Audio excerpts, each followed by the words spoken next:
Hey guys, today we're stepping into a world that feels strangely familiar and completely alien at the same time. Ancient Greece didn't just invent new ways to think. It also refined the art of spending an evening with friends until the lamps burned low.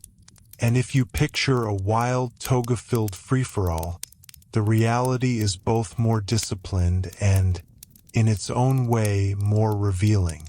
Because a Greek party could be a place where reputations were made, alliances were tested, and big ideas quietly learned to survive in public. If you enjoy calm, long-form history that tries to get past the cliches and into what life actually felt like, consider subscribing. A lot of regular listeners do, and it helps you find the next deep dive when you're ready for it. Now let's ease into the room where ancient Greek society, its manners, its power, and its anxieties, often showed its true face. To understand what ancient Greek parties were actually like, we have to start with a basic correction. There wasn't one single Greek party. Greece was a patchwork of city-states with their own rules, tastes, and social pressures. But if we want the clearest window into the elite social life that later writers loved to describe, and that modern audiences tend to imagine, we end up in the Greek symposium. The word itself means something like drinking together, yet a symposium was never simply about drinking. It was a structured social institution, usually hosted by a wealthy man, that combined leisure with performance, status with intimacy, and pleasure with an almost constant awareness of reputation. A typical evening followed a rhythm that would have made sense to any society that values both hospitality and hierarchy. The event often began with a meal, the deipnon, where guests ate first. Then came the symposium proper, where the focus shifted from food to wine, conversation, music, and games. This separation mattered. It signaled that the symposium wasn't merely dinner with alcohol. It was a distinct social space with its own expectations. The dining portion satisfied hunger. The drinking portion, at least in theory, cultivated companionship, wit, and a kind of polished sociability that Greek elites admired in themselves.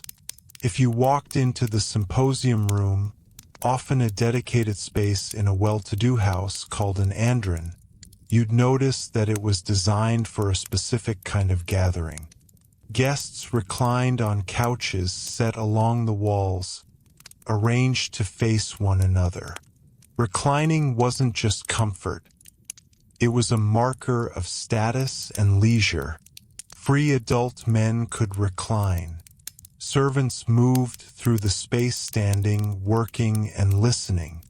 The room itself became a small stage where the host demonstrated taste through decor, vessels, and the smooth management of the evening.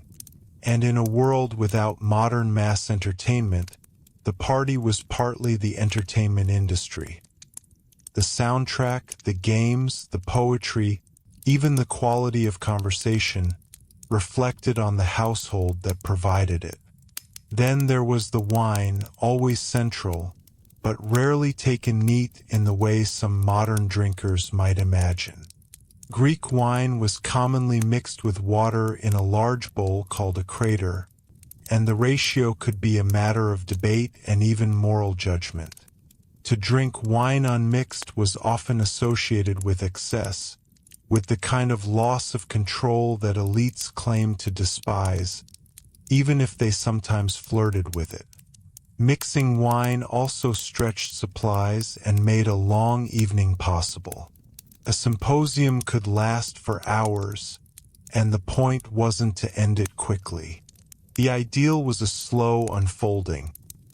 Laughter rising, conversation loosening, music carrying over pauses, the mood deepening into something that felt both relaxed and carefully watched. The person who controlled the pace was sometimes the symposiarch, chosen to set the mixing ratio and guide the flow. That role tells you something important about Greek social life. Even in pleasure, there was supposed to be order. The Greeks were intensely interested in moderation, sophrosyne, self-control, balance, knowing when to stop. Yet symposia also created a socially acceptable space to test those boundaries, to see who could remain sharp as the cups circulated, who could keep their composure, who could be amusing without becoming ridiculous. In that sense, the symposium wasn't an escape from society. It was society concentrated. Conversation at a symposium could range widely, but it rarely drifted without purpose. In an elite setting, talk was a form of display. Knowledge of poetry, politics, and current events mattered. So did the ability to tell a story well, to quote the right lines, to argue without losing your temper. For some guests, it was a place to network in the most literal way, to reinforce bonds that could translate into support in the assembly, backing in court, or partnership in business. Athens, in particular, ran on relationships. It was a democracy, but not a modern one, and influence often traveled along personal channels. The symposium helped keep those channels open. And of course, the symposium was also where Greek cultural ideals could be performed out loud. Guests sang, sometimes competitively. Poetry could be recited, and not always as high art. It could be playful, teasing, even pointed.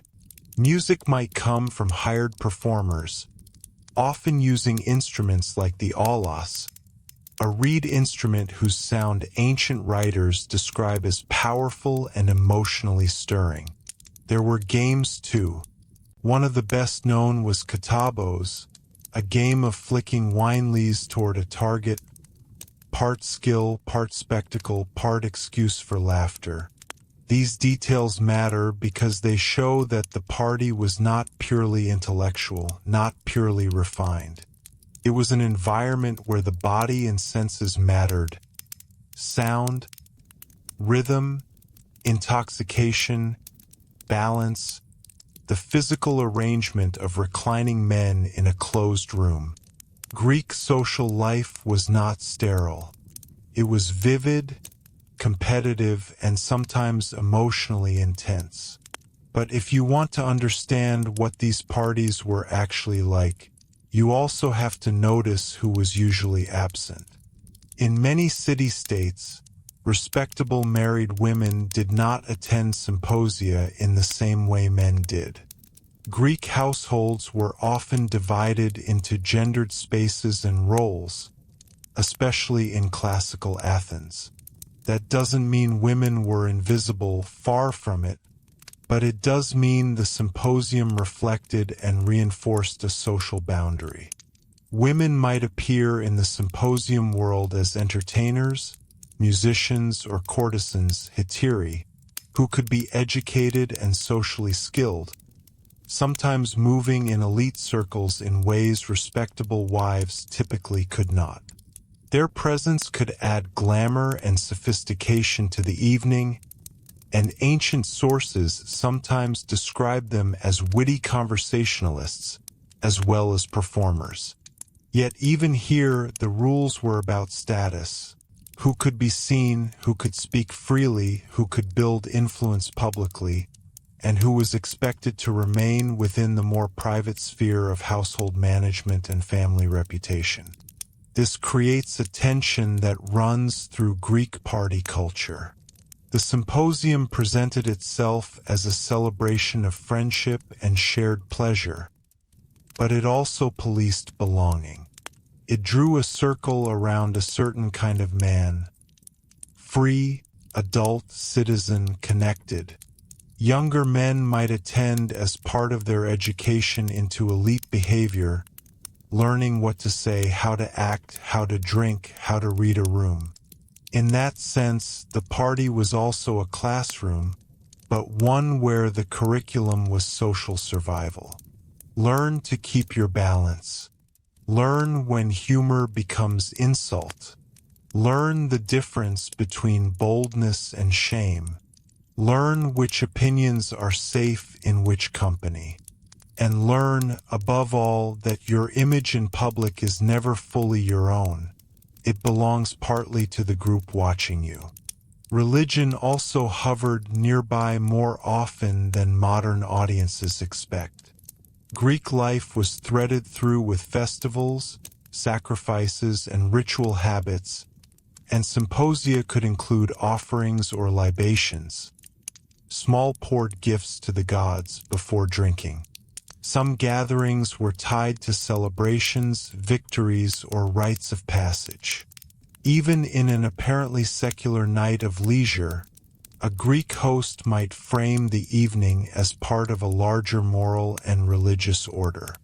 That framing did not always prevent excess, but it gave the culture language to criticize it. When writers complain about drunkenness and decadence, they aren't describing an unknown problem. They're reacting to something real enough to worry about. Symposia could get loud. They could spill into the street. They could lead to regretted insults or reckless dares. The very fact that Greeks wrote so much about moderation is a quiet admission that moderation was often difficult. It's also worth widening the lens beyond Athens. Sparta, for example, is famous for austerity, but Spartans had communal messes and drinking practices of their own, shaped by their military society and strict discipline. The tone was different. Where an Athenian elite might show sophistication through witty conversation and artistic performance, Spartan culture aimed to cultivate toughness and conformity. Yet even there, communal eating and drinking served social purposes, reinforcing bonds, policing behavior, and maintaining a shared identity. Across Greek societies, gatherings were rarely just for fun. Fun was real, but it was never socially neutral. So what were ancient Greek parties actually like? They were intimate and performative at once. A room of reclining men, the slow circulation of diluted wine, the hum of music, the pressure to be clever without being reckless. They were places where the pleasures of the senses mixed with the anxieties of reputation. They could be warm, generous, and genuinely affectionate. Greek ideals of friendship were not empty words, but they could also be sharp-edged, competitive, and exclusionary. They taught people how to belong, and they reminded people what happened when you didn't. And perhaps that is the most modern thing about them. Behind the pottery paintings and the elegant vessels, behind the formal libations and the famous philosophical conversations, the symposium was still a human scene. People seeking connection, status, comfort, and meaning, all in one evening, under the soft light of oil lamps. The Greeks did not party to forget the world. Often, they partied to rehearse it, testing its rules, enjoying its rewards, and learning one cup at a time what kind of person they were allowed to become. Beyond the private homes of wealthy citizens, Greek celebrations also spilled into more public and communal settings. Religious festivals in particular created an atmosphere that could feel, at least temporarily, like an entire city was participating in one extended gathering. Events such as the Dionysia in Athens combined sacred ritual, theatrical competition, feasting, and social display. Wine, associated with the god Dionysus, flowed more freely during these occasions, and the usual boundaries of restraint could loosen. Yet even here there was structure. Processions followed established routes. Sacrifices were conducted according to tradition. Dramatic performances were judged formally. What may appear to us as exuberant celebration operated within a carefully maintained civic framework. These festivals remind us that ancient Greek parties were rarely detached from religion or politics. A large gathering was an opportunity to demonstrate unity, wealth, and devotion. City-states competed with one another not only in war but in spectacle. Funding a chorus, sponsoring a feast, or providing lavish hospitality could elevate a citizen's standing. Public generosity translated into political capital. In democratic Athens especially, reputation mattered deeply. A man known for hosting refined symposia or funding successful festivals could gain influence that extended far beyond the banquet room. At the same time, not every Greek gathering was elite or philosophical. Rural communities marked harvests, marriages, and local cult observances with simpler feasts. Families and neighbors shared food and wine, strengthening bonds that were essential for survival in an agricultural world. These events likely felt closer to what many modern viewers would recognize as a traditional celebration. Practical concerns set aside for a few hours, music echoing across open space, children nearby, elders watching carefully as younger participants tested new freedoms. The scale might have been smaller, but the emotional texture, anticipation, pride, caution, and joy was no less complex. Marriage celebrations in particular reveal another side of Greek party culture. A wedding was not only a personal milestone but a public acknowledgement of alliance between families. Feasting accompanied ritual transitions, and the movement of the bride from her father's household to her husband's was marked by symbolic gestures, songs, and shared meals. Here again, celebration reinforced social order. The party did not challenge the structure of society. It confirmed it. Roles were clarified. Expectations were formalized. Community approval was made visible. Even the aftereffects of drinking were woven into Greek storytelling and moral reflection. Philosophers and playwrights explored the thin line between inspiration and excess. Plato, in his dialogue Symposium, uses a drinking party as the setting for a structured discussion about love. While the work is literary and idealized, it reflects a real cultural association between convivial drinking and intellectual exchange.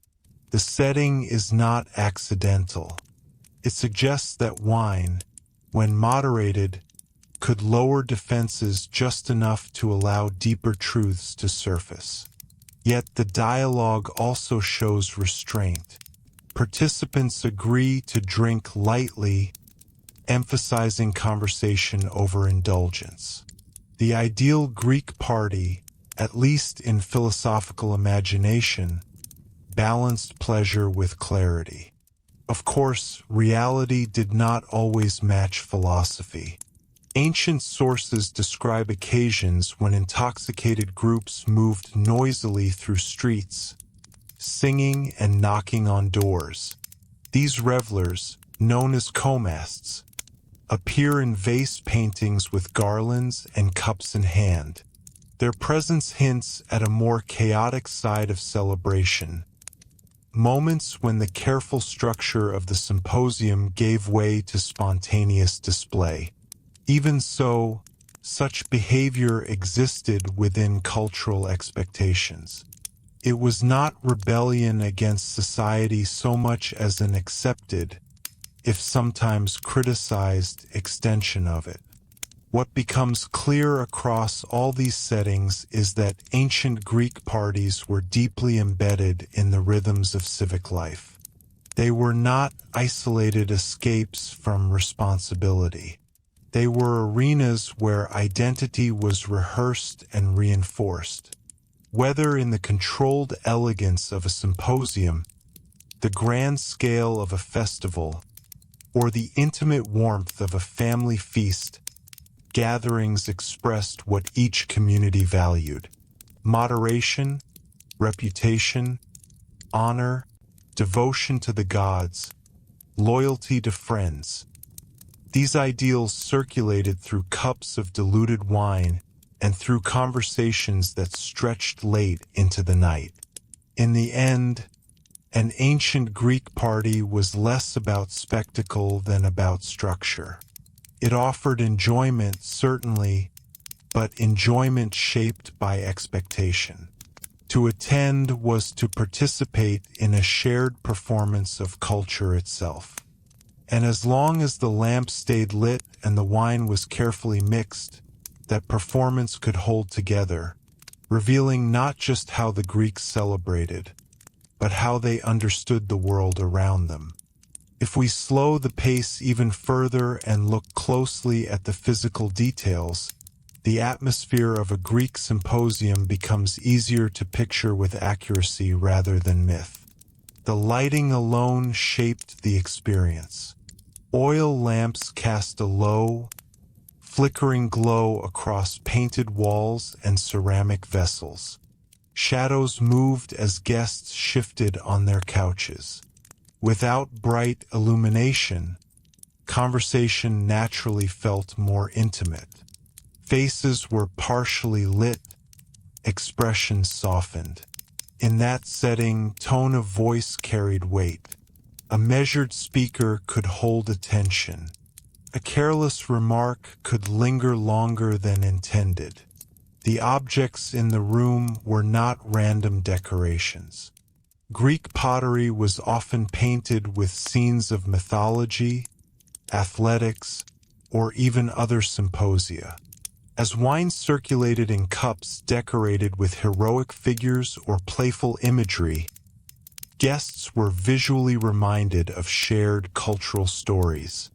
A cup might depict Heracles in a moment of strength, or Dionysus surrounded by revelers. These images were conversation starters. They reinforced values: courage, endurance, celebration, divine favor, while also creating subtle comparisons. How closely did the men in the room resemble the ideals painted in their hands? Music contributed another layer. The sound of the aulos, sometimes accompanied by singing, could alter the mood from reflective to energetic. Rhythm encouraged participation. Guests might pass a lyre and take turns performing. Skill in music was admired, but so was confidence.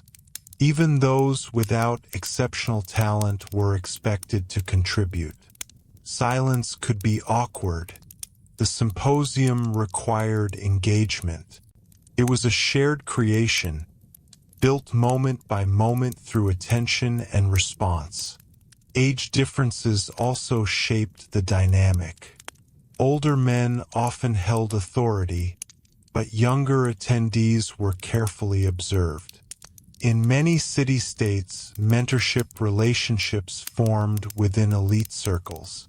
A symposium allowed elders to evaluate character. Who listened respectfully? Who spoke too quickly? Who handled wine with composure? These judgments extended beyond the room. Political and military life depended on trust, and trust was cultivated socially long before it was tested publicly. We should also acknowledge the economic foundation beneath these gatherings. Hosting a successful symposium required resources: imported wine, quality pottery, hired entertainers, and a household staff capable of managing logistics smoothly. In this sense, every party quietly advertised wealth. Generosity could enhance a host's prestige, but extravagance risked criticism. Greek writers often warned against luxury that drifted into arrogance. The balance between impressing guests and appearing self-indulgent was delicate. Once again, moderation served as both ideal and shield. Outside elite contexts, communal drinking could strengthen solidarity among soldiers or workers. In military encampments, shared meals built cohesion. Wine diluted with water was common there as well, but the emphasis was on unity rather than refinement. Songs might celebrate victories or honor fallen comrades. The atmosphere could be more direct, less polished, but the social function remained consistent, reinforcing shared identity. It is also important to consider that Greek society evolved over centuries. Archaic Greece, classical Athens, and the Hellenistic kingdoms each had distinct cultural nuances. As wealth expanded under Alexander the Great and his successors, luxury increased in certain regions. Banquets grew more elaborate in royal courts. Imported spices, richer fabrics, and grander architecture transformed elite entertainment in places like Alexandria or Antioch. Yet even as scale changed, the underlying structure, a host demonstrating status, guests navigating reputation, wine guiding conversation, persisted. When modern audiences imagine ancient Greek parties, they often focus on spectacle. But what sustained these gatherings was subtlety. A raised eyebrow, a well-timed quotation of poetry, a carefully chosen mixing ratio. These were the quiet mechanics of the evening. The Greeks believed character revealed itself under observation, and the symposium provided exactly that. A contained environment where behavior could be tested without the formal pressure of the assembly or battlefield. So the reality was neither constant excess nor pure philosophy. It was something more human and more structured. An ancient Greek party blended ritual with relaxation, ambition with friendship, pleasure with restraint. It was a place where the private and public selves overlapped. And in that overlap, under the steady flicker of lamplight, Greek society practiced being itself, again and again, until the wine bowl emptied and the guests stepped carefully back into the wider world. As the evening gradually drew toward its end, the final phase of a Greek gathering could be just as revealing as its beginning. Fatigue softened conversation. The earlier sharpness of debate gave way to slower reflections, repeated stories, or quieter music. For some, this was when genuine intimacy emerged, when guarded opinions relaxed and personal concerns surfaced. For others, it was the moment when self-control was most visibly tested. A man who had managed himself well at the start might now struggle to maintain the composure expected of a citizen. Observers noticed. Memory in a society built on reputation was long. Departure itself followed unspoken rules. Guests did not simply slip away unnoticed. Farewells acknowledged the host's generosity and reaffirmed social bonds. In certain cases, Small groups might continue into the street in what was known as a komos, a loosely organized procession marked by singing and lingering energy. Vase paintings show these scenes with garlands, instruments, and animated gestures. While lively, such displays were not random outbreaks of chaos. They were culturally recognized extensions of celebration, though they could sometimes disturb neighbors or attract criticism from moralists who feared that order was too easily strained.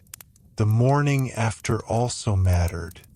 In tightly connected communities, word traveled quickly. A clever remark might be repeated approvingly. An ill-considered comment could circulate just as easily. This lingering social echo reinforced caution. The symposium was private in location but public in consequence. Greek literature frequently returns to the idea that behavior in leisure reflects true character. A man who could balance enjoyment with restraint demonstrated readiness for leadership. One who surrendered entirely to impulse invited doubt. Over time, these gatherings shaped broader intellectual and artistic life. Many philosophical schools emerged from circles of discussion that resembled symposium culture in miniature. The exchange of ideas over shared meals and drink created networks that preserved and transmitted knowledge. Poetry composed for performance at parties survived because it was memorable and socially embedded. Even visual art reflects this continuity. The repeated depiction of symposia on pottery suggests pride in the institution itself. The Greeks saw these scenes as worthy of preservation. Yet for all their cultural importance, ancient Greek parties were grounded in everyday human needs. People sought companionship in a world where political instability, warfare, and economic uncertainty were constant possibilities. Sharing wine diluted with water symbolized something larger than intoxication. It represented a willingness to participate in common experience.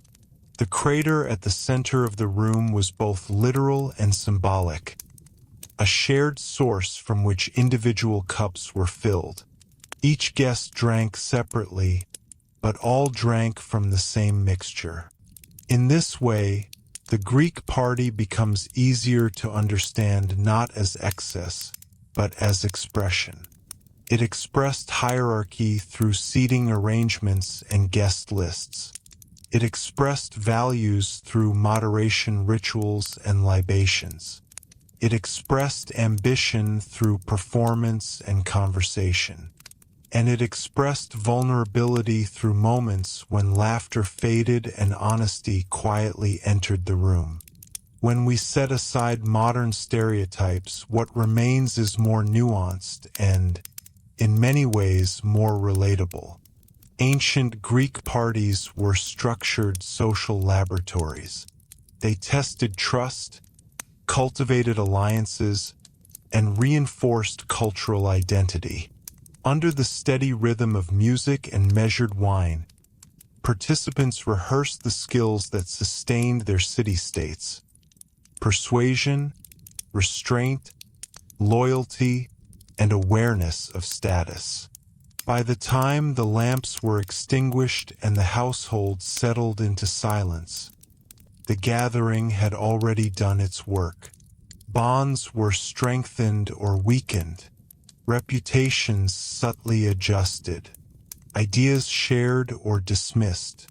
The symposium and the broader culture of Greek celebration was not separate from public life.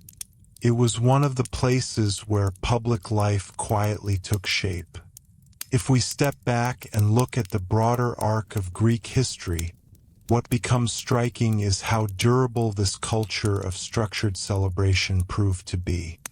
From the early archaic period through the height of classical Athens and into the Hellenistic age, the essential elements of elite gathering remained recognizable. Political systems shifted, empires expanded, wealth fluctuated, yet the idea that free men would assemble to drink, converse, and measure one another endured. That continuity tells us something important. The Greek party was not a passing fashion. It was an institution woven into the social fabric. Part of its durability came from its flexibility. A symposium could be solemn or playful, philosophical or musical, restrained or slightly unruly, depending on the host and the occasion. It adapted to victory celebrations after athletic games, to political successes, to seasonal festivals, or simply to the desire for companionship. Because it could shift in tone while preserving its structure, it remained relevant across generations. Young men entered it as learners and eventually hosted it as established figures, repeating patterns they had once observed from the couches along the wall. We should also remember that Greek culture placed extraordinary emphasis on face-to-face interaction. There were no digital networks, no distant forms of communication that could substitute for presence. Trust was personal. Influence required visibility. In that context, a well-managed gathering functioned as a social anchor. It allowed participants to read one another's expressions, hear subtle shifts in tone, and interpret gestures. Much of Greek political and intellectual life depended on these direct exchanges. The symposium provided a semi-private arena where such exchanges could unfold without the formal rigidity of public institutions. Even criticism of party culture reinforced its importance. Playwrights and philosophers who warned against indulgence were not rejecting the gathering itself. They were arguing about how it should be conducted. Their complaints assume that the institution will continue. The debate centers on balance, how to preserve dignity while allowing enjoyment, how to encourage openness without inviting disorder. That ongoing conversation about moderation reflects a society deeply invested in self-examination. Archaeology adds further texture. Excavated houses reveal dedicated dining rooms with slightly raised thresholds, carefully proportioned to fit a set number of couches. Drinking vessels show where patterns from repeated handling. These physical traces confirm that what literary sources describe was not theoretical. It was practiced again and again across centuries. The repetition gave it familiarity, and familiarity gave it authority. In the end, ancient Greek parties were less about spectacle than about continuity. They linked generations, transmitted cultural memory, and offered a controlled space for pleasure within a society that valued discipline. The image of reclining figures with cups in hand is not merely decorative. It represents a system of relationships, host and guest, teacher and student, citizen and city, held together by shared ritual.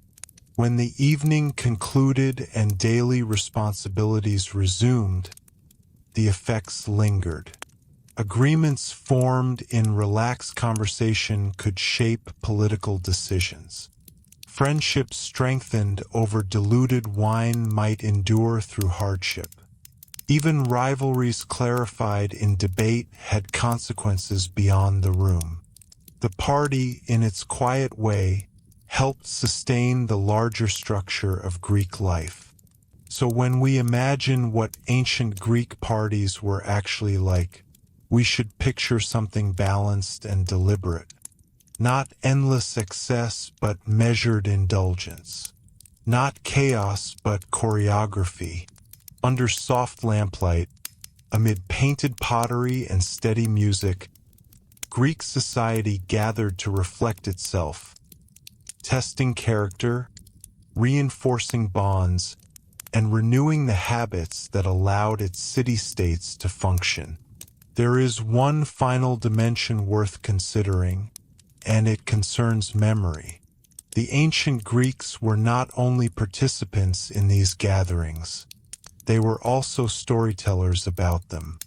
Later writers looked back on earlier symposia with a mixture of admiration and critique, sometimes idealizing a past age of disciplined elegance, sometimes warning that standards had declined.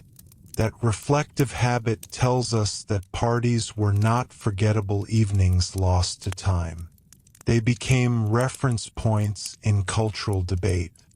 In the old days, a speaker might suggest, men drank with restraint and spoke with dignity. Whether or not that nostalgia was accurate, it reveals how closely the symposium was tied to moral identity. We can also see how Greek party culture influenced societies beyond Greece itself. When Rome rose to dominance, it absorbed and adapted many Greek customs. Roman elites adopted reclining dining arrangements and formalized drinking rituals that closely resembled the Greek symposium. Greek tutors educated Roman aristocrats, and Greek literature shaped Roman taste. In this way, the Greek model of structured social gathering did not disappear. It traveled. It became part of a broader Mediterranean tradition in which hospitality, conversation, and controlled indulgence signaled refinement. Yet even as the form spread, the core tension remained universal. How much pleasure is too much? When does wit turn into cruelty? How does a host balance generosity with discipline? These are questions that Greek society wrestled with openly. Philosophers framed them as ethical problems. Playwrights dramatized them.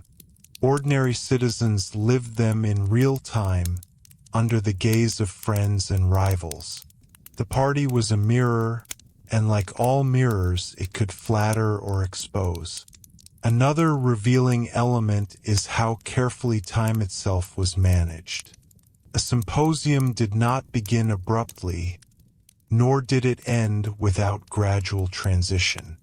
The mixing of wine, the sequence of performances, the rotation of speakers, these patterns imposed rhythm.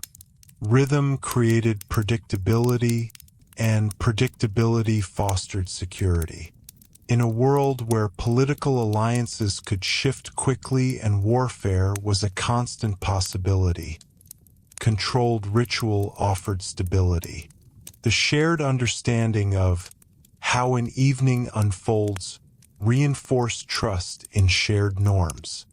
Even the architecture contributed to this sense of order. The andron was often proportioned to accommodate a specific number of couches, commonly 7 or 11, creating a semicircle that encouraged eye contact.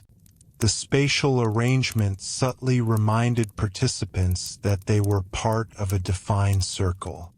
Inclusion meant belonging. Exclusion was immediately visible. Invitations mattered. Being present in that room signaled status, while absence could signal marginalization. And yet, for all its structure, the Greek party retained moments of spontaneity. A burst of laughter, an unexpected turn in conversation, a song requested at just the right time. These unscripted elements kept the evening alive. Structure without flexibility would have felt rigid. Flexibility without structure would have risked disorder. The balance between the two is perhaps the most distinctive feature of Greek social life more broadly. It is visible in their political systems, their artistic forms, and their approach to philosophy. It is equally visible in how they gathered to drink.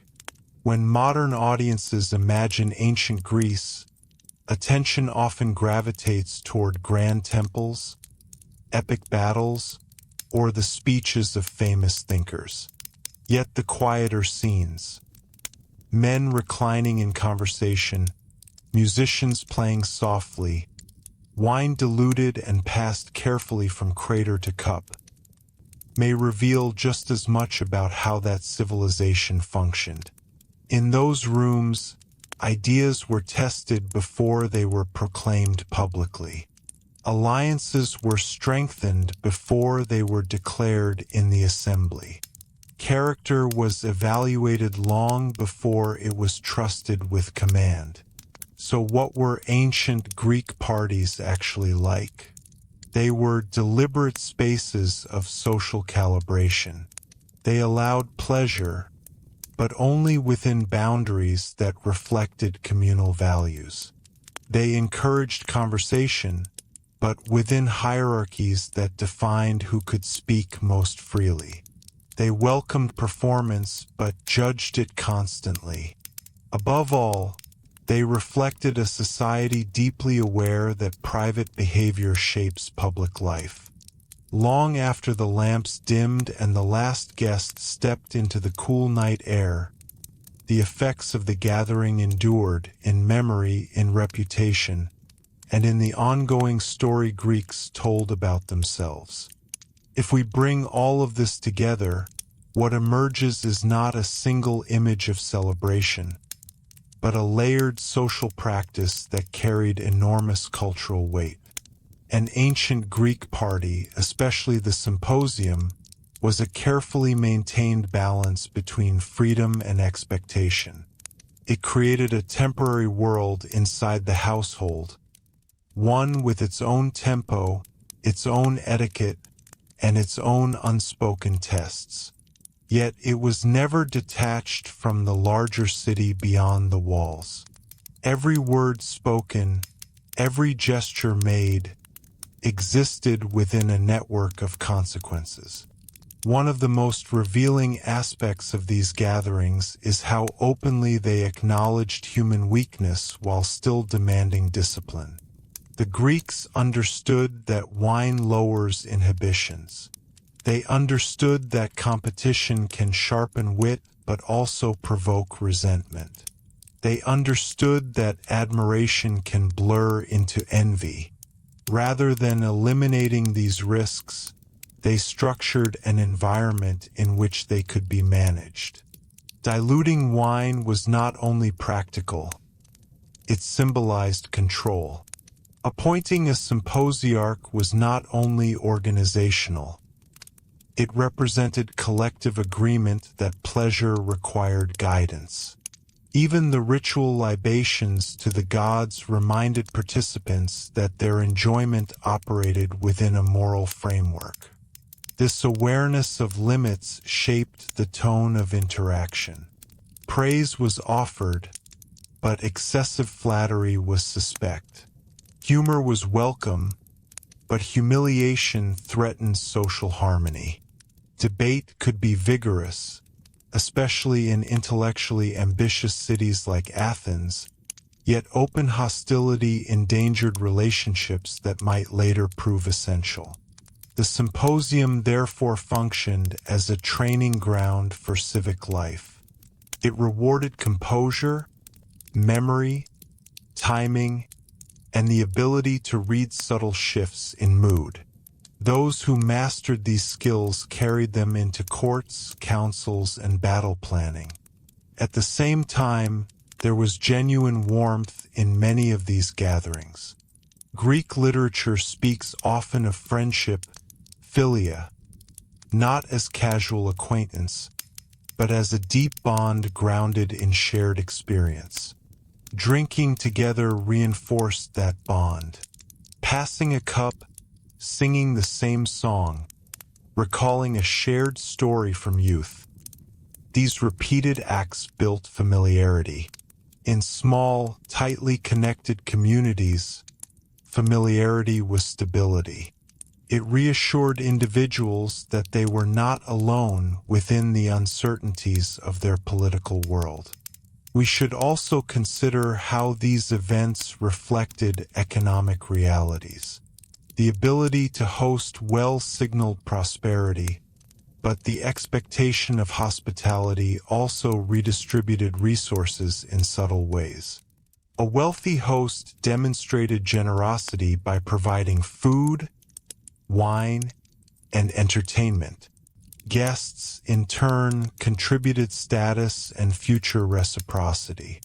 This exchange strengthened networks of obligation. Greek society was built on such reciprocal ties.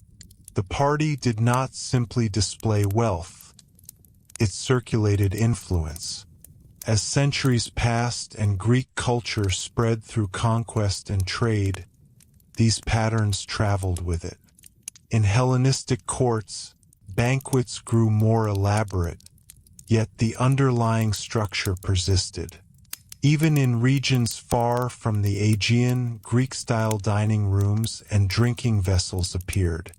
The ritual of shared wine became a cultural marker, a sign that participants belonged to a broader Hellenistic world shaped by Greek norms. What began as a practice among aristocratic circles in early Greece evolved into an emblem of refined identity across the Eastern Mediterranean. Yet for all this expansion, the core experience remained intimate. A limited number of couches, a single mixing bowl at the center, faces illuminated by lamplight, the sound of conversation rising and falling. These sensory details grounded the institution in human scale. It was not spectacle for thousands. It was interaction among a chosen few. That intimacy explains why ancient authors returned to it repeatedly as a literary setting. The symposium allowed them to explore ideas in a space where personalities could interact freely but within plausible boundaries. When we strip away the modern exaggerations, images of endless excess or purely philosophical abstraction, we are left with something more complex and more realistic. Ancient Greek parties were social instruments. They created pleasure, certainly, but they also shaped identity, reinforced hierarchy, and cultivated civic competence. They were places where cultural ideals were rehearsed in real time. Moderation, loyalty, eloquence, and awareness of honor. And perhaps that is why they continue to fascinate us. Behind the painted pottery and the classical columns, we see a society grappling with familiar challenges. How do we enjoy ourselves without losing dignity? How do we speak freely without damaging trust? How do we build relationships strong enough to endure conflict? The Greeks answered these questions not only in their laws and philosophies, but in the quiet choreography of their evenings together. By the time the final libation was poured and the last notes of music faded, the gathering had done more than entertain. It had renewed the invisible threads that held the community together. In that sense, an ancient Greek party was not an escape from reality. It was one of the ways reality was maintained, cup by measured cup, word by considered word, beneath the steady glow of oil lamps in a world that valued both joy and restraint. As we reach the far edge of this subject, it becomes clear that the ancient Greek party was not simply an episode in social life. It was a reflection of how the Greeks understood balance itself. Their civilization is often remembered for philosophy, democracy, drama, and architecture. Yet all of those achievements depended on habits formed in smaller, quieter spaces. The symposium and other communal gatherings trained citizens to navigate hierarchy, disagreement, pleasure, and pride without allowing any one element to dominate completely. One of the most revealing aspects is how the Greeks embedded memory into these occasions. Songs were repeated across generations. Toasts followed familiar formulas. Even jokes could carry traditional structure. Repetition created continuity. When a young man reclined for the first time among older citizens, he stepped into a ritual that predated him and would likely outlast him. That continuity gave social life a sense of stability. It reminded participants that they belonged to something larger than their individual ambitions. There is also an important psychological dimension. In a world without modern entertainment or mass distraction, communal gatherings satisfied a deep need for shared narrative. News was exchanged orally. Political developments were interpreted collectively. Rumors were tested in conversation before hardening into belief. In this way, the party functioned as an informal information network. It allowed ideas to circulate at a manageable pace. Opinions could be challenged immediately, refined in discussion, or quietly abandoned.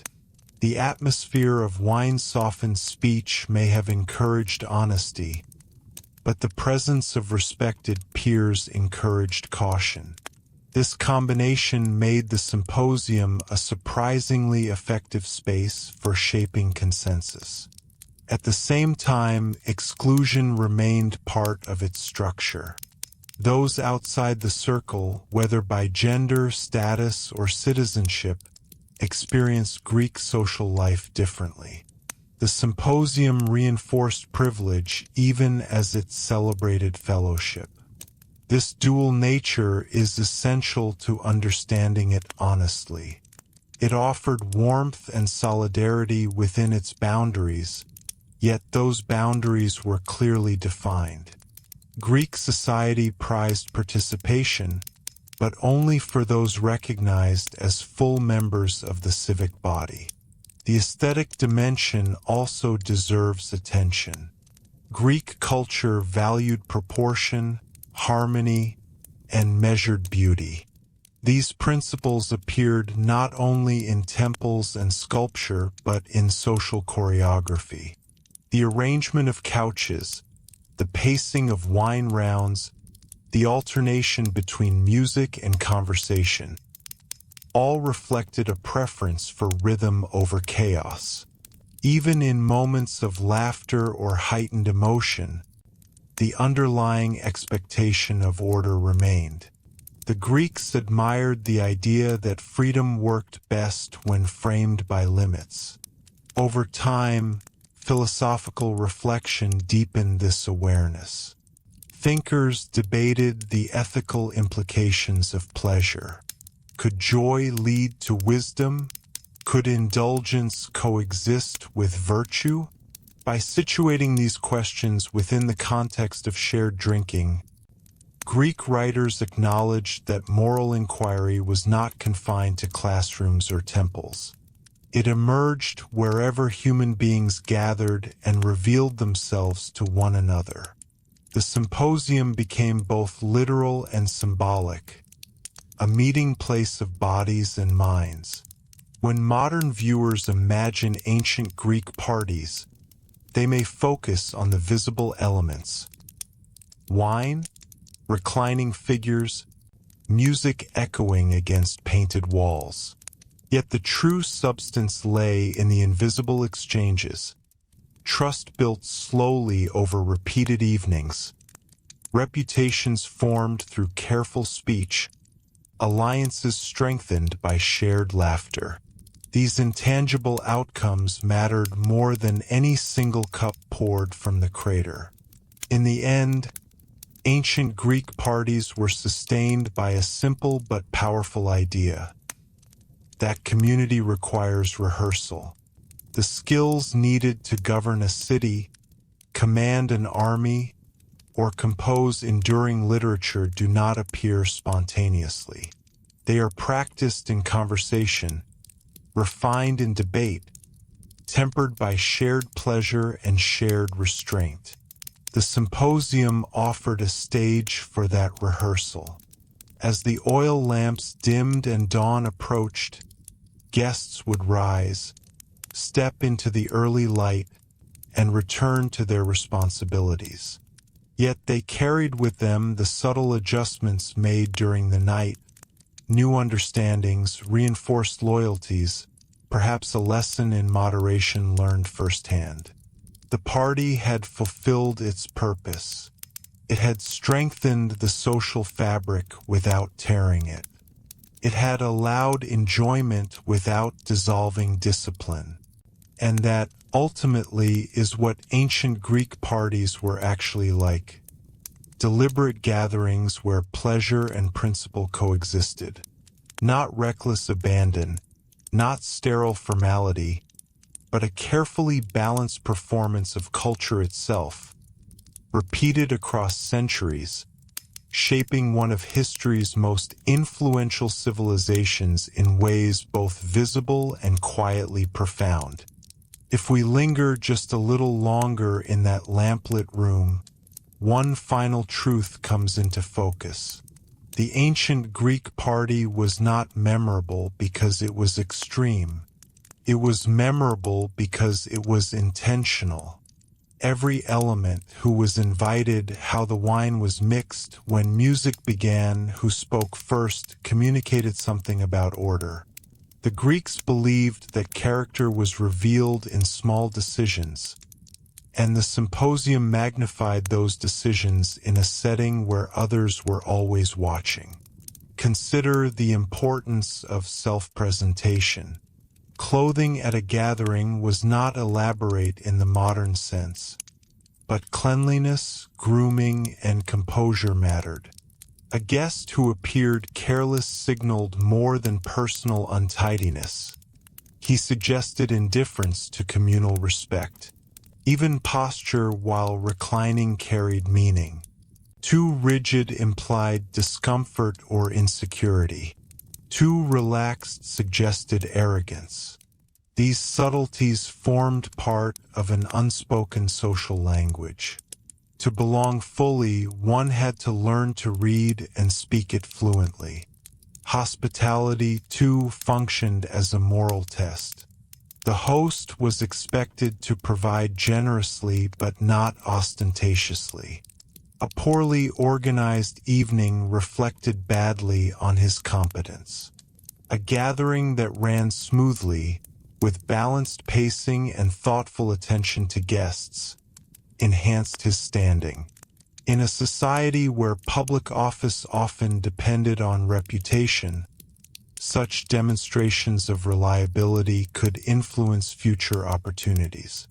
The private dining room was therefore connected to the public square more directly than it might appear.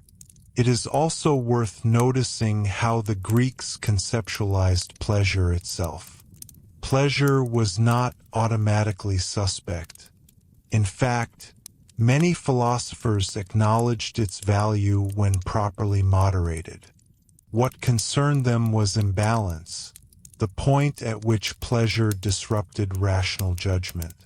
The symposium provided a controlled environment to explore that boundary. Wine could relax tension and encourage openness.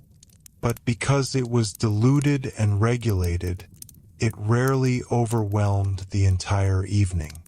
The structure acted as a safeguard against the loss of dignity that Greek culture consistently feared.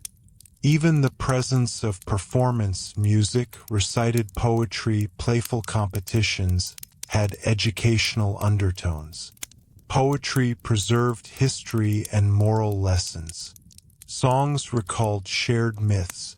Storytelling reinforced communal memory. Entertainment was rarely detached from identity. A humorous anecdote might still carry a subtle commentary on courage, loyalty, or fate. In this way, the party became a vessel for cultural transmission as much as recreation. When we compare this to modern celebrations, the differences are revealing. Contemporary gatherings often emphasize spontaneity and personal expression. Greek parties, by contrast, balanced expression with expectation. Freedom existed within defined limits. That distinction helps explain how such gatherings could endure for centuries without collapsing into either monotony or disorder. They were adaptable, but they were not unstructured. Perhaps most importantly, the symposium demonstrated trust. Guests reclined together in relative vulnerability. They spoke candidly, sometimes passionately. They revealed preferences, opinions, even insecurities. Yet the framework of the gathering created a shared understanding that what happened within those walls was part of a collective experience. That mutual recognition strengthened bonds that extended into every other aspect of civic life. By the time the final cup was emptied and the lamps extinguished, the evening had quietly accomplished its purpose. It had allowed individuals to experience pleasure without abandoning discipline. It had reinforced networks of alliance and mentorship. It had tested judgment and rewarded composure. And it had done so in a way that felt natural, even ordinary, to those who participated. So when we ask what ancient Greek parties were actually like, the most honest answer is this: they were structured reflections of Greek society itself. They embodied its ideals of moderation, hierarchy, friendship, and intellectual curiosity. They revealed its inequalities as well as its strengths. And they operated not as chaotic escapes from responsibility, but as carefully managed rehearsals for it. In the steady glow of oil lamps, with diluted wine passing from hand to hand, a civilization practiced being itself. And through that repeated practice, measured, deliberate, and socially aware, it sustained traditions that would influence the Mediterranean world for generations to come. As we close this long exploration, it helps to imagine not a single spectacular evening, but the repetition of many ordinary ones. The true power of ancient Greek party culture was cumulative. One symposium might seem unremarkable on its own: shared wine, familiar songs, steady conversation, but dozens, even hundreds of such gatherings over a lifetime shaped the instincts of an entire class of citizens. Habits formed there became second nature. How to disagree without open hostility, how to praise without appearing weak, how to display confidence without inviting resentment. These were not trivial skills. They were foundational to the political and social resilience of the city-state. The symposium also cultivated attentiveness. Without written agendas or structured programs, participants had to listen carefully. A missed nuance could alter the direction of discussion. A poorly timed interruption could signal disrespect. Over time, this environment sharpened rhetorical sensitivity. It is not surprising that a culture so invested in spoken exchange produced influential traditions of debate and oratory. The discipline required to thrive at a symposium mirrored the discipline required to speak effectively in the assembly or argue persuasively in court. Another subtle feature was the management of emotion.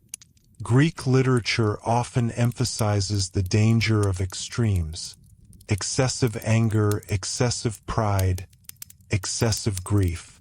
At a gathering where wine was present, emotion naturally rose closer to the surface. Yet, because the structure encouraged moderation, participants learned to navigate heightened feeling without surrendering to it. They practiced balance in real time. This emotional calibration may help explain why Greek tragedy and philosophy so often revolve around the theme of self-control. The cultural expectation of measured response was reinforced socially long before it was formalized intellectually. We should also reflect on the sensory memory these evenings created. The scent of oil lamps, the texture of woven garlands, the sound of ceramic cups lightly touching, the cadence of a familiar melody. These impressions lingered. Shared sensory experiences strengthen collective identity. When men met again in political or military contexts, they did so with a reservoir of remembered evenings behind them. Familiarity softened suspicion. Even rivalry was framed within an established relationship. At the same time, the institution never lost its capacity to evolve. As trade expanded and new ideas flowed into the Greek world, symposium conversations adapted. Topics widened to include foreign customs, scientific observations, and philosophical innovations. The structure remained stable, but the content matured. This flexibility allowed the gathering to remain relevant even as the world around it changed.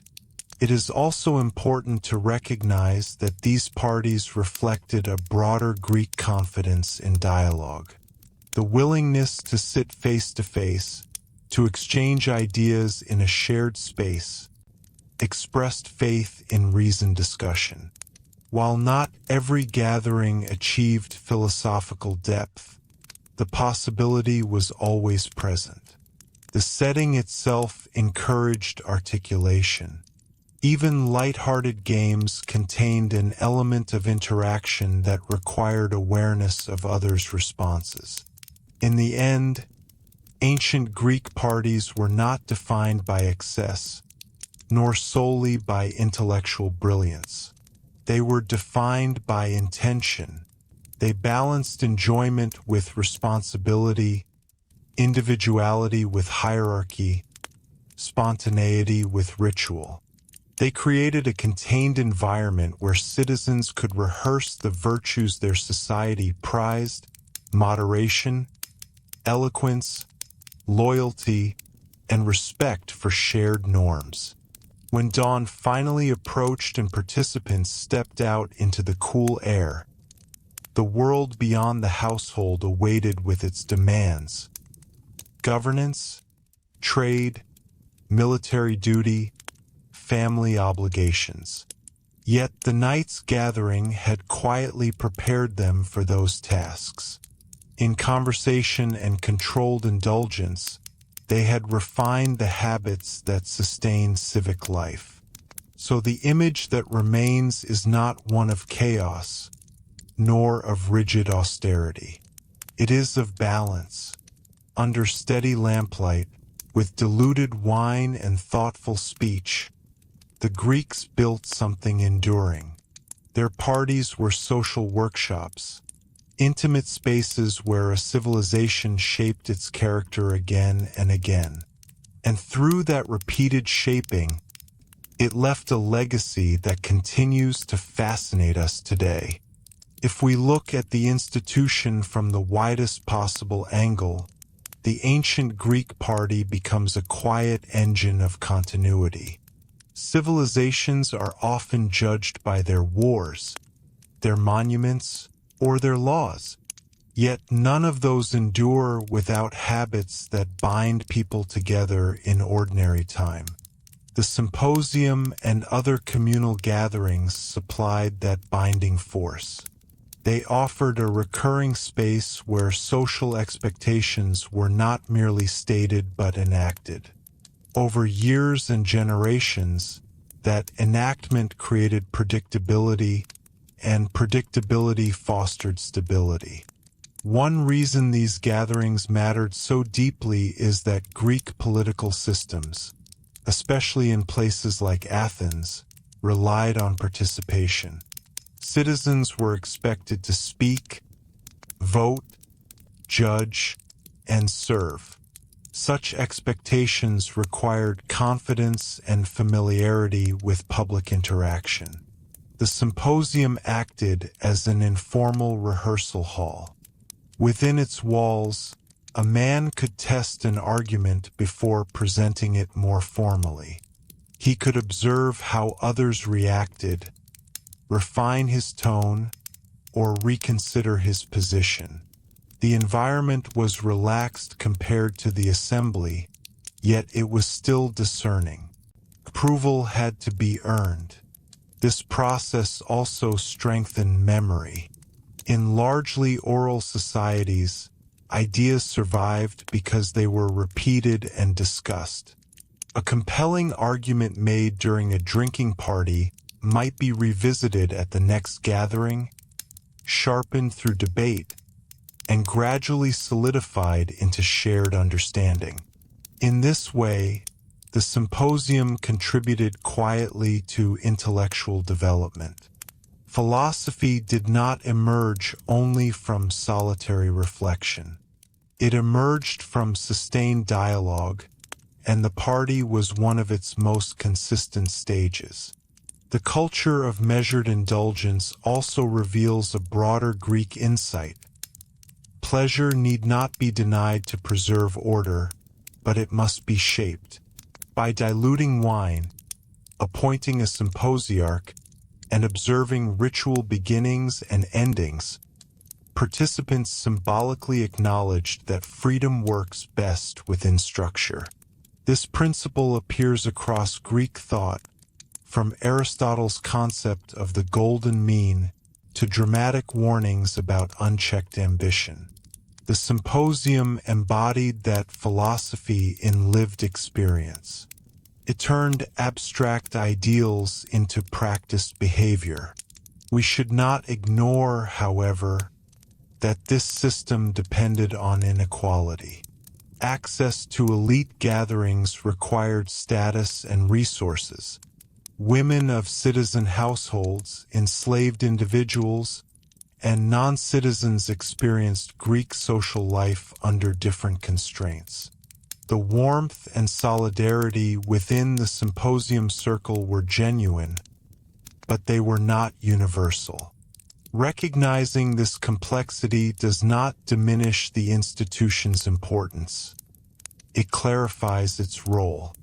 It was a tool of cohesion for a defined group, reinforcing both unity and hierarchy simultaneously. Over centuries, as Greek influence expanded through trade and conquest, these social patterns traveled outward. In the Hellenistic world, courts adopted and adapted symposium customs to suit grander scales. Yet even amid increased luxury, the core idea remained familiar. Shared wine, controlled pacing, conversation as performance, hospitality as status. The persistence of these elements across regions and generations underscores their effectiveness. They met enduring human needs for belonging, recognition, and measured celebration. There is also something quietly practical about the rhythm of these evenings. They created regular intervals of reflection in societies often marked by conflict. Between campaigns, debates, and economic pressures, citizens gathered to reaffirm bonds. The repetition itself carried reassurance. No matter how uncertain the political climate, The familiar arrangement of couches and cups provided a sense of continuity. Ritual, even in leisure, can steady a community. As we imagine the final moments of a well-managed gathering, the image is not dramatic. Conversation softens. A final libation is poured. Guests rise, exchange farewells, and step into the early light. Yet beneath that simplicity lies a subtle achievement. Relationships have been reinforced. Ideas have been tested. Conduct has been observed and remembered. The evening has served its purpose without spectacle. So when we ask what ancient Greek parties were actually like, the answer is layered. They were refined yet human, structured yet flexible, pleasurable yet purposeful. They revealed a civilization deeply aware that character is formed not only in crisis, but in companionship. In lamplit rooms across the Greek world, citizens practiced moderation, conversation, and mutual recognition. Through that steady practice, they sustained a culture whose influence would echo far beyond those quiet evenings of shared wine and deliberate speech. If we allow the camera to pull back one last time, beyond the room, beyond the city, and across centuries, we begin to see the ancient Greek party not as an isolated cultural curiosity, but as a reflection of how that civilization understood order itself. The Greeks were deeply attentive to proportion, whether in architecture, poetry, political systems, or ethics. The same instinct shaped their gatherings. A symposium was, in many ways, proportion made social. Wine was mixed rather than taken undiluted. Conversation alternated with music. Laughter was permitted, but insult carried consequence. Even pleasure was measured. This concern with proportion was not accidental. Greek communities were often small enough that reputation had real weight. In a polis, people knew one another across overlapping roles: neighbor, fellow soldier, juror, political ally. Social life could not be compartmentalized. The way someone behaved at a gathering would be remembered in the assembly, in court, or on campaign. The symposium therefore served as a space where these identities converged. It allowed individuals to manage how they were perceived in a setting that felt relaxed, yet was never without quiet scrutiny. Another dimension worth considering is time. Greek parties were not rushed. They unfolded gradually, sometimes across many hours. That slowness mattered. It allowed conversation to deepen rather than remain superficial. It gave space for disagreement to cool before hardening into conflict. In a fast-moving political environment, this slower rhythm offered a counterbalance. It created a pocket of deliberation within the wider urgency of civic life. The Greeks also understood that shared ritual strengthens memory. The repetition of libations, songs, and structured toasts created continuity from one generation to the next. A young attendee observing these customs absorbed more than etiquette. He absorbed a sense of belonging to an inherited tradition. Cultural identity was not abstract. It was enacted through gestures repeated under lamplight, through melodies learned by heart, through stories retold across years. The party became a vessel for transmitting not only pleasure, but memory. At the same time, these gatherings offered subtle opportunities for change. New ideas could enter quietly through conversation. Exposure to travelers, foreign goods, or shifting political realities could spark debate.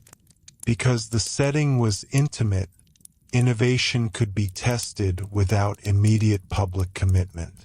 In this way, the symposium balanced preservation with adaptation.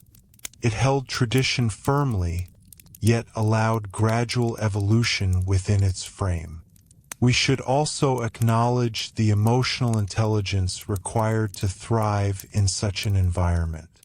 The ability to sense when to speak and when to listen, when to lighten the mood and when to allow seriousness was highly valued. These were not simply social graces. They were civic skills. Greek democracy, particularly in Athens, depended on persuasive speech and measured response. The symposium cultivated both. It trained citizens to navigate complexity with composure. Yet perhaps the most enduring insight lies in the Greek approach to pleasure. They did not treat enjoyment as inherently dangerous, nor did they surrender to it without thought. Instead, they framed it as something to be integrated into a balanced life. Wine symbolized both delight and risk. By diluting it, by regulating its flow, they demonstrated an understanding that control enhances rather than diminishes experience. Pleasure, when guided, becomes sustainable. When the final guest departed and the oil lamps were extinguished, the gathering did not simply dissolve. Its effects traveled outward into political alliances, intellectual developments, and personal loyalties. The symposium's quiet discipline echoed in the design of laws, the composition of tragedies, and the strategies debated before battle. It was a small room with wide influence. So what were ancient Greek parties actually like? They were intentional acts of cultural reinforcement. They combined intimacy with hierarchy, conversation with competition, ritual with relaxation. They revealed a society acutely aware that character is shaped in community. In the steady glow of shared light, with diluted wine and attentive speech, the Greeks practiced moderation not as theory, but as habit. And through that habit, repeated across generations, they sustained a civilization whose influence would extend far beyond the walls of those modest rooms. The party was never just an escape. It was a rehearsal for citizenship, a reinforcement of memory, and a measured celebration of being human within the bounds of order. There is one more perspective that deepens our understanding, and it comes from considering what did not happen at these gatherings. In a society that valued honor so intensely, the symposium was not meant to descend into unpredictability. It was not designed for anonymity. There were no strangers blending into a crowd of hundreds. Each guest was known, placed within a web of relationships. That visibility shaped behavior. Accountability was immediate. If someone crossed a line, through arrogance, careless speech, or visible loss of control, the memory of it would not fade easily. The structure of the evening protected the group from chaos precisely because everyone understood that they would meet again. This repeated interaction fostered continuity across political change. Greek city-states experienced revolutions, shifting alliances, economic strain, and war. Yet even amid instability, social customs endured. A change in leadership did not erase the expectation that wine be mixed carefully, that a host extend hospitality properly, that guests respect the pacing of the evening. These habits created a thread of normalcy that outlasted individual rulers or temporary crises. In that sense, party culture acted as a quiet stabilizer within turbulent times. The symbolism of shared wine is also worth pausing over. Each participant drank from his own cup, yet the liquid came from a common crater. Individual identity and collective belonging coexisted in that simple act. The Greeks placed high value on personal honor, yet they understood that no citizen existed in isolation. The symposium embodied that balance. It honored individuality through speech, song, and display, while constantly returning attention to the shared source at the center of the room. Another important layer is mentorship. Younger men observed not only how to behave, but how authority carried itself. Older participants modeled restraint, rhetorical precision, and the management of disagreement.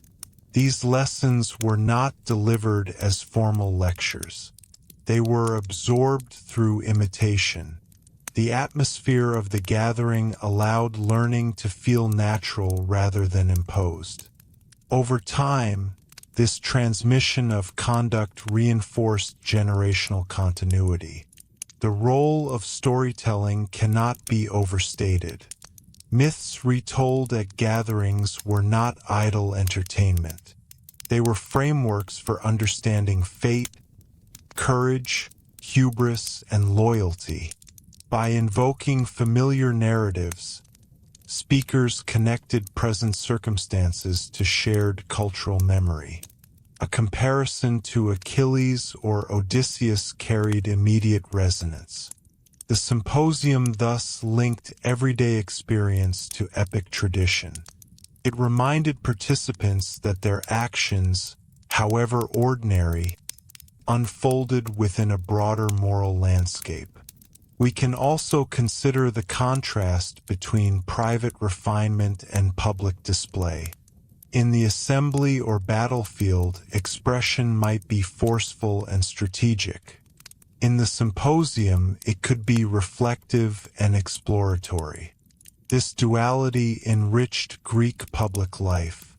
Leaders who could only command but not converse were incomplete. The ability to shift between environments, to maintain dignity both in debate and in leisure, was a marker of well-rounded character. As Greek influence expanded through colonization and later through Alexander's conquests, these habits traveled into new territories. Local customs blended with Greek forms, yet the core structure of measured conviviality persisted. Even in distant cities shaped by Hellenistic culture, the idea of structured drinking as a site of identity endured. That persistence underscores how deeply embedded the practice had become. When we strip away exaggeration and focus on lived reality, the ancient Greek party appears neither wild nor austere. It was deliberate. It was socially conscious. It was guided by an understanding that freedom thrives best within shared expectations.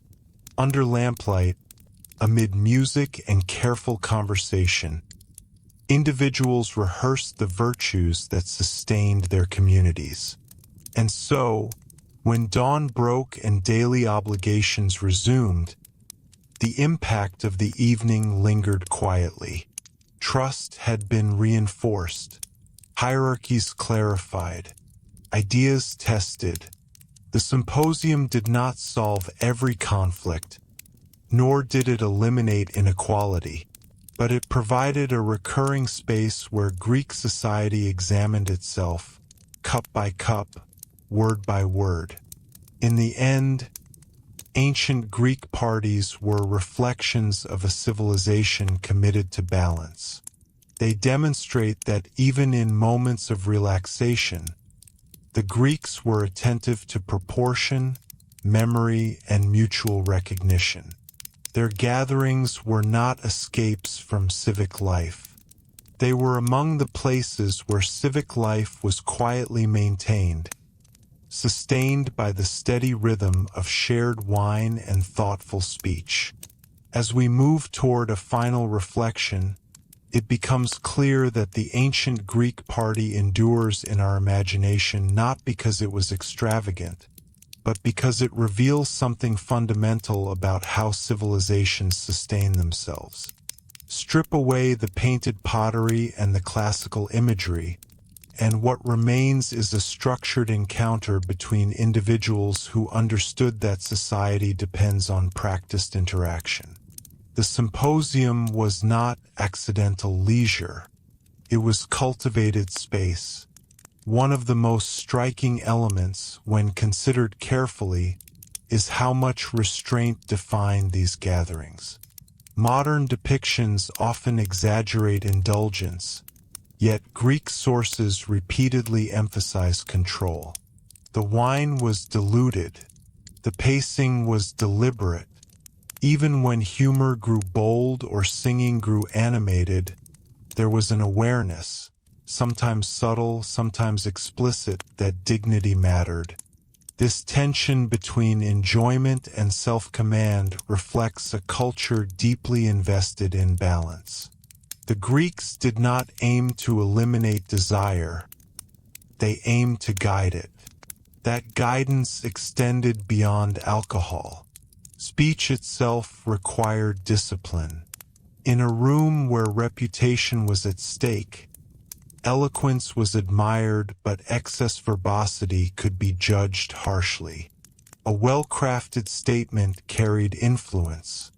A careless remark could echo for years. The symposium trained participants to weigh words carefully, to sense when the atmosphere invited playfulness and when it demanded seriousness. These instincts translated directly into civic life, where persuasion and measured rhetoric shaped law and policy. There is also a spatial symbolism worth noting. The arrangement of couches along the walls, facing inward, created a circle of visibility. Everyone present could see and be seen. This physical layout reinforced equality among those invited, even as broader social hierarchies persisted outside the room. Within that circle, at least temporarily, status differences were softened by shared posture and shared participation. The symmetry of the room mirrored the Greek aesthetic preference for harmony. Yet harmony did not mean uniformity. Disagreement was not only tolerated but expected. Intellectual culture in cities like Athens thrived on debate.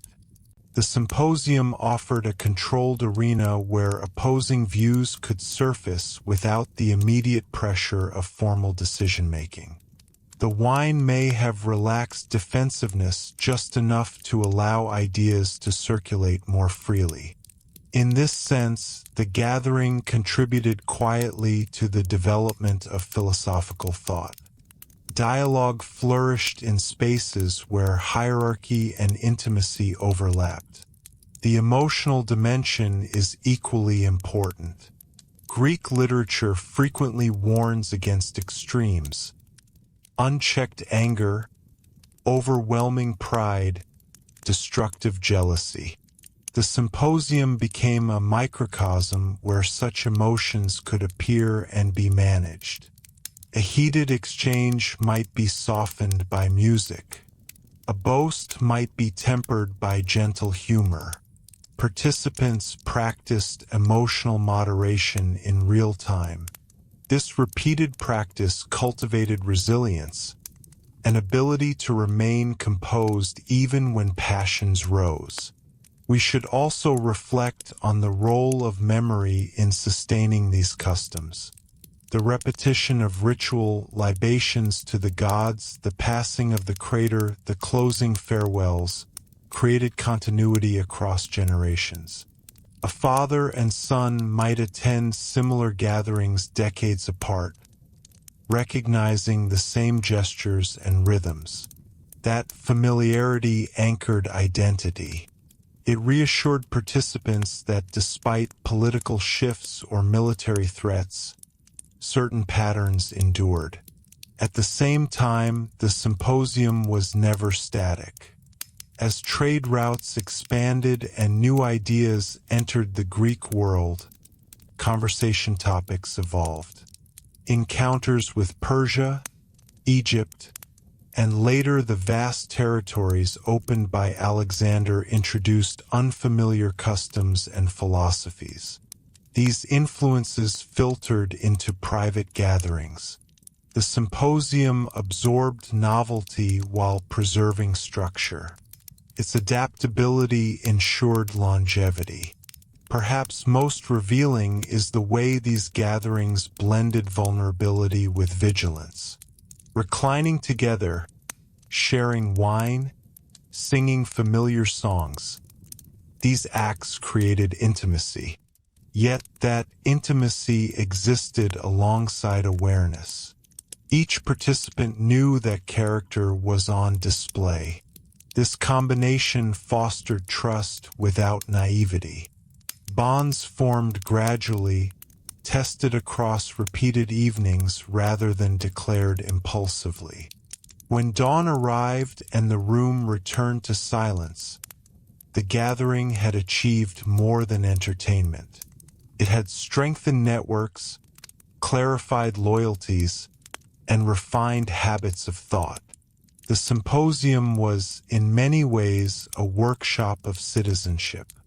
It cultivated the qualities necessary for participation in a demanding civic environment: rhetorical skill, emotional restraint, attentiveness to hierarchy, and commitment to shared norms. So what were ancient Greek parties actually like? They were deliberate exercises in balance. They offered pleasure without surrendering to excess. They encouraged conversation without dissolving into disorder. They reflected inequality, yet fostered solidarity within defined circles. Under steady lamplight, with diluted wine at the center and watchful eyes around the room, Greek society rehearsed its values. In those quiet, recurring evenings, a civilization practiced moderation not as abstract theory, but as lived experience. And through that steady repetition, measured cup by measured cup, it sustained the cultural habits that would echo through history long after the lamps were extinguished. If we imagine, for a moment, the full lifespan of a single Athenian citizen, the importance of these gatherings becomes even clearer.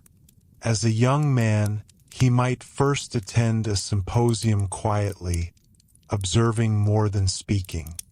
He would notice how older participants measured their words, how they responded to teasing without losing composure, how they balanced praise and rivalry. Over time, he would begin to participate more confidently, reciting poetry, offering opinions, perhaps even hosting his own modest gathering.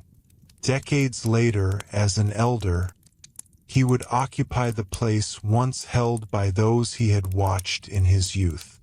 The ritual would remain recognizable, even as the faces changed. In that continuity, Greek society preserved itself. This generational rhythm mattered because the Greek world lacked centralized bureaucratic institutions in the modern sense. Much of its stability depended on custom, on shared expectations that did not require written enforcement. The symposium reinforced those expectations through repetition. You learned how far humor could stretch. You learned how much wine you could manage. You learned when silence was wiser than speech. These lessons were not theoretical. They were practiced in the presence of peers whose opinions carried weight.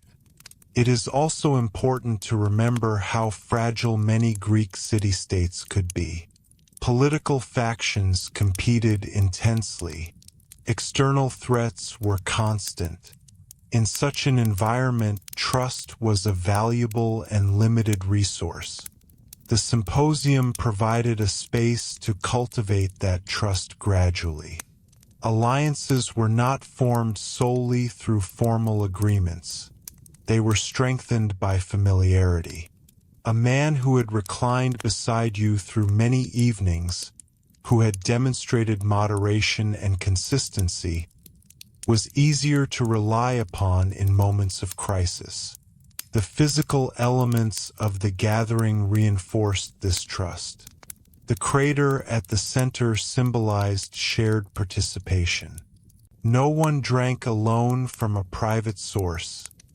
The mixture was common. Even the act of passing cups required coordination and mutual awareness. Small gestures, refilling a neighbor's cup, applauding a song, listening attentively, signaled respect. Over years, such gestures accumulated into durable bonds. We should also consider how the Greeks linked leisure to virtue. In some societies, pleasure is seen as separate from moral development. In Greece, particularly in philosophical traditions, the quality of one's leisure revealed character. How a man conducted himself when he was free from immediate duty spoke volumes. The symposium therefore acted as a subtle moral test. Without the pressure of official roles, individuals revealed habits that might otherwise remain hidden. At the same time, Greek parties were not humorless examinations. There was laughter, playful competition, moments of lightness. The key distinction was that these elements unfolded within understood boundaries. When someone overstepped, correction could come gently, through teasing, through a change of subject, through the symposiarch adjusting the pace. The system corrected itself before disorder could spread too far. As centuries progressed and the Greek world transformed under Macedonian and later Roman dominance, the outward forms of power shifted dramatically. Yet the cultural imprint of the symposium endured. Roman elites adopted and adapted it, integrating Greek dining customs into their own social structures. The idea that conversation over shared wine could serve as a marker of refinement spread widely. In this way, the Greek approach to social balance outlived the political independence of many city-states. When we return to the central question, what were ancient Greek parties actually like, we can now answer with greater nuance.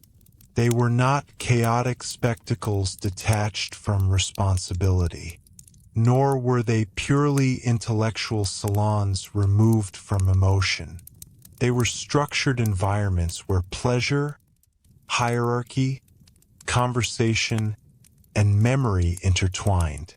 They revealed strengths and inequalities alike. They demanded moderation while allowing joy. Most of all, they were consistent. Night after night, generation after generation, similar patterns unfolded in homes across the Greek world. Oil lamps flickered. Wine was mixed. Songs were sung. Ideas were tested. Bonds were strengthened. In those quiet, deliberate evenings, a civilization rehearsed the habits that sustained it. And perhaps that is the enduring lesson. Cultures are not maintained solely by grand events. They endure through repeated, ordinary acts of gathering, through shared rituals that shape how people speak, listen, and measure themselves against one another. In the steady rhythm of the symposium, ancient Greece practiced balance as a lived discipline. Long after the final cup was emptied and the lamps dimmed, that discipline continued to echo through history. As we arrive at the outer edge of this subject, one final perspective brings everything into focus. The ancient Greek party was, at its core, a training ground for equilibrium. Not just moderation in drinking, but equilibrium between individual ambition and collective stability. Greek society admired excellence, whether in athletics, rhetoric, warfare, or philosophy. Yet excellence carried danger. Excessive pride could fracture alliances. Sharp wit could humiliate rather than persuade. Strong emotion could destabilize fragile trust. The symposium offered a contained arena where these forces could surface safely and be shaped. Inside that room, hierarchy existed, but it was tempered by proximity. Reclining side by side reduced physical distance. Shared wine softened rigid boundaries. A powerful statesman and a rising young citizen might drink from the same crater. Their status differences did not disappear, but they were framed within a shared ritual. This ritualized equality, however limited, reinforced the idea that citizenship involved mutual recognition. Another important dimension was accountability over time. Unlike modern large-scale gatherings where anonymity can blur consequences, Greek parties were intimate and repeated. The same individuals met again and again. Memory accumulated. A single evening did not define a person, but patterns did. Consistent moderation built credibility. Repeated recklessness damaged standing. This slow accumulation of reputation created a powerful social incentive to self-regulate. The Greeks also demonstrated a subtle understanding of pacing. The evening unfolded in stages: meal, libation, conversation, music, perhaps playful games. Each phase had its rhythm. The gradual mixing of wine allowed mood to shift gently rather than abruptly. This pacing mirrored broader Greek ideals about balance in life, neither rushing toward extremes nor stagnating in rigidity. The structure itself was a lesson in measured progression. We can also consider how these gatherings strengthened resilience. In a world where political fortunes could reverse quickly and external threats were constant, shared ritual created psychological steadiness. The familiarity of the symposium, its layout, its gestures, its sequence, offered reassurance amid uncertainty. It reminded participants that while leaders might change and wars might come, certain cultural patterns endured. The transmission of cultural memory through storytelling at these gatherings further reinforced continuity. Myths recited, historical victories recalled, moral lessons embedded in song. These elements tied present participants to a larger narrative. The symposium was not only about the present moment. It linked individuals to ancestral tradition. Through repetition, memory became communal property. Even the criticisms recorded in Greek literature reveal the institution's centrality. Philosophers who warned against indulgence did so because the symposium mattered. Playwrights who mocked excess relied on audiences familiar with its conventions. The gathering was so embedded in Greek life that it became a natural stage for ethical reflection. Over centuries, as the Greek world expanded and later came under Roman influence, the essential logic of structured conviviality persisted. Roman elites reclined in similar fashion.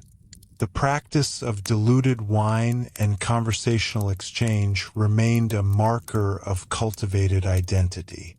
The outward power of Greece shifted, but the cultural imprint of its social customs endured. So, when we strip away modern exaggerations and focus on lived experience, ancient Greek parties emerge as disciplined celebrations. They were warm but watchful, joyful but deliberate.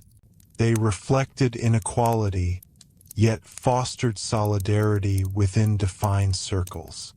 They allowed individuals to express personality while constantly reminding them of shared norms. By the time dawn approached and guests stepped back into the responsibilities of the polis, something subtle had been reinforced. Trust had deepened. Alliances had been recalibrated. Ideas had been refined. The symposium had done its quiet work. In the steady glow of oil lamps, with diluted wine at the center and attentive conversation circling outward, Greek society practiced the art of balance. Practiced it repeatedly, intentionally across generations.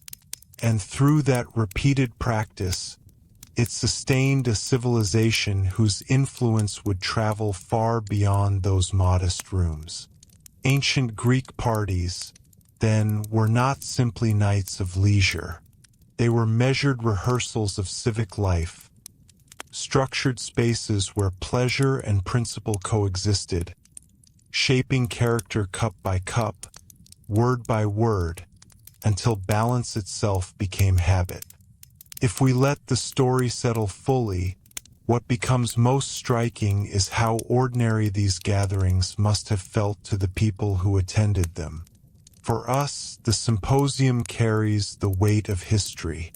For them, it was part of the rhythm of life. That ordinariness is important. Civilizations are not sustained by constant intensity. They endure through repetition, through evenings that resemble previous evenings closely enough to feel familiar, yet vary enough to remain alive. The Greek party was powerful precisely because it was woven into routine.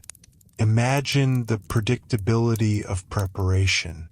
Servants arranging couches in the andron, the crater placed at the center, cups aligned, oil lamps trimmed and lit. These small acts signaled the beginning of something recognized and shared. Ritual does not require grandeur to be effective. It requires consistency. When guests entered the room, they stepped into a space already shaped by expectation. The structure guided behavior before a word was spoken. This predictability also reduced uncertainty. In societies without modern systems of communication or enforcement, shared custom functioned as social glue. Everyone present understood the sequence. Libation, mixing of wine, measured rounds, conversation, music. That understanding created psychological comfort. It allowed attention to shift from logistics to interaction. When form is secure, content can flourish. Another layer often overlooked is how silence functioned in these gatherings. We tend to imagine constant speech, but meaningful pauses likely carried their own significance. After a poem was recited, there might be a moment of reflection. After a bold argument, a brief stillness before response. These pauses allowed emotion to settle and thought to deepen. In a culture that valued rhetoric, the discipline of listening was equally important. The physical closeness of reclining also shaped experience. Unlike modern dining where people sit upright across tables, the Greek posture created a different dynamic. Reclining required a certain relaxation, but also awareness of space. Guests leaned on one arm, turned toward one another, maintaining eye contact. This configuration encouraged intimacy without chaos. It slowed movement and conversation alike, reinforcing the evening's deliberate tempo. We should also remember that much of Greek political culture was participatory. Citizens debated directly. Juries were large and active. Public life required presence and persuasion.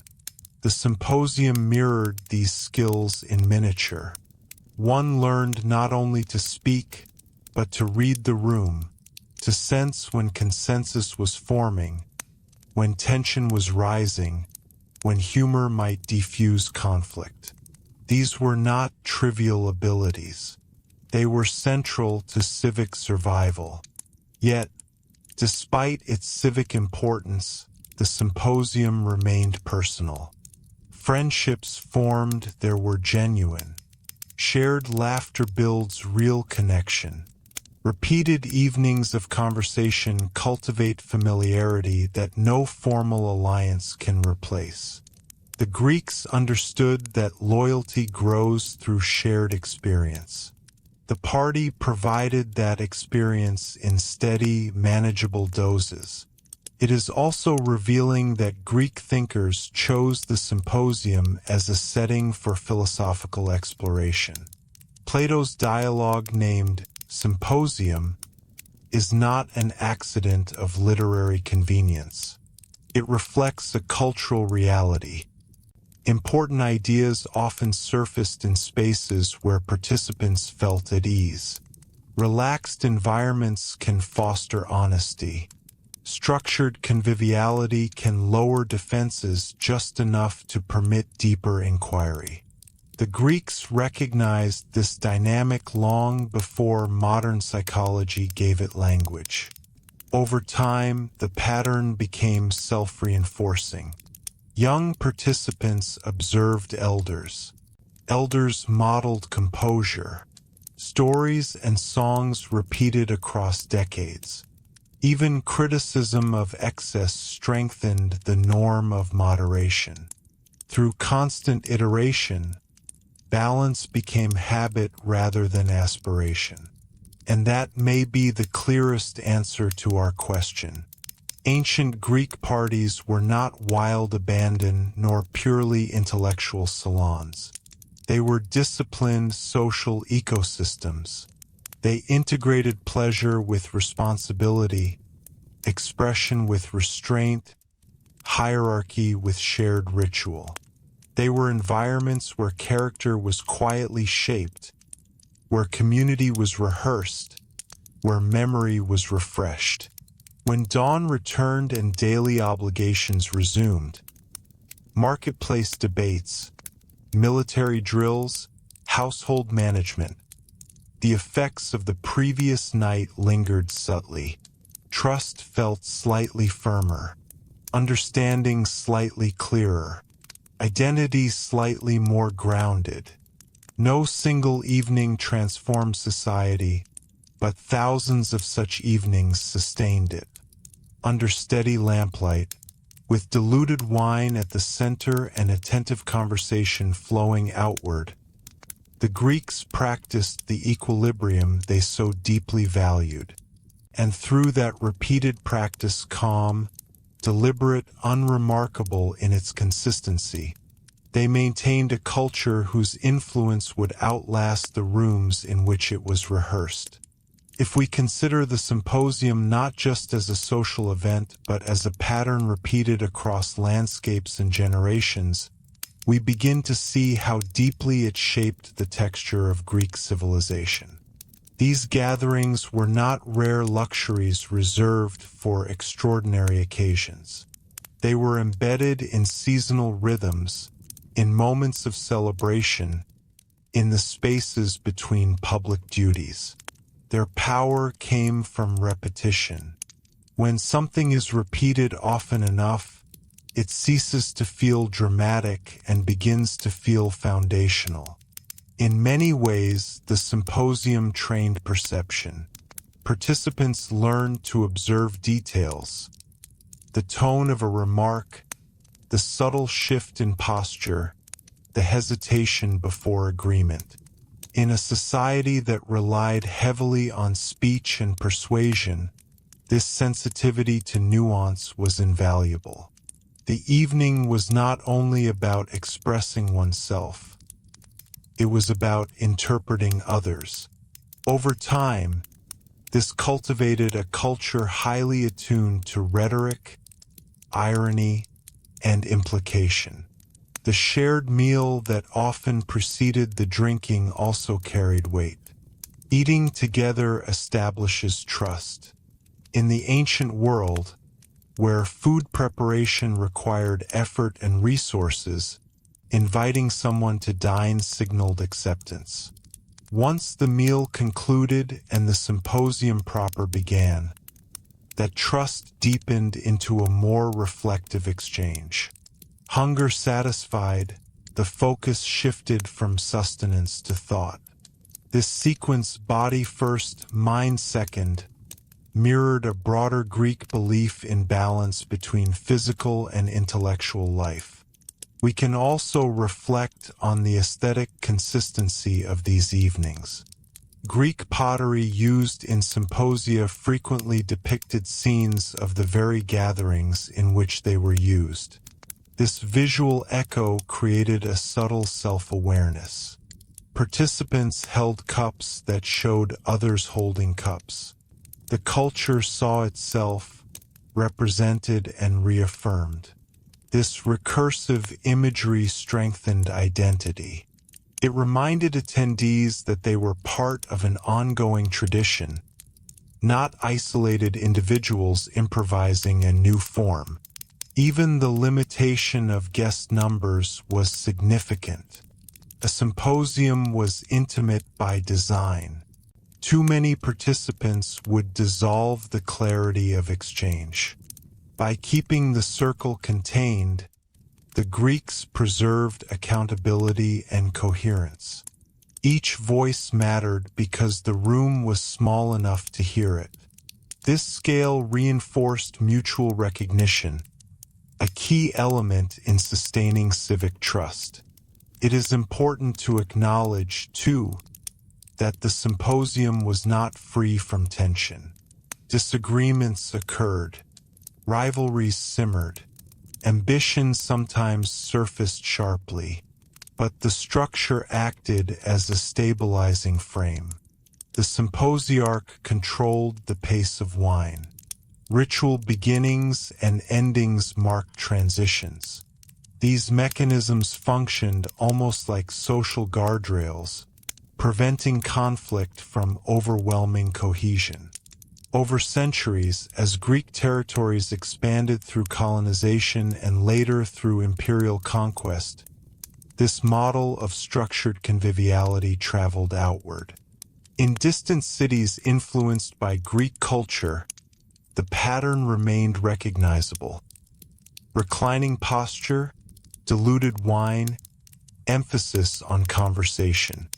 Even when political independence faded under Roman authority, the social imprint endured. Cultural practices often outlast political power, and the symposium is a clear example. When modern viewers imagine ancient Greek parties, they may focus on dramatic imagery, garlands, music, flowing wine. Yet the deeper truth lies in the discipline beneath the decoration. The Greeks understood that freedom without form dissolves quickly. By embedding pleasure within structure, they made it sustainable.